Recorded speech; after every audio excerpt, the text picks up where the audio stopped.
नमस्कार मु तिलक। पवित्र राखी पूर्णिमा उपलक्षे मोर छोटिया कविताटीए आशा करुच्ची आपण मानक निश्चित भाव भल लगे।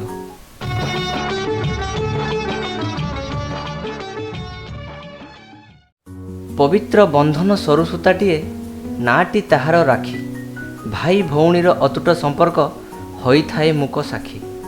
बरसके थरे श्रावण मासरे आसई एही पूर्णिमा, भ्राता भगिनी चंचल मन को करि थाए आनमन।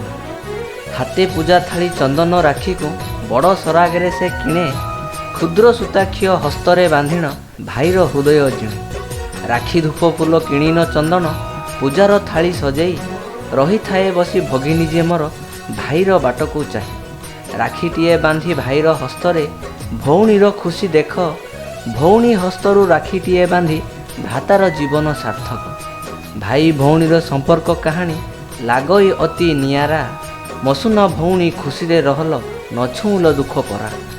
भाई भौणीर संपर्क कहानी लागई अति नियारा, मसुना भौणी खुशी रे रहल न छुँल दुख परा, न छुँल दुख परा। नमस्कार, धन्यवाद।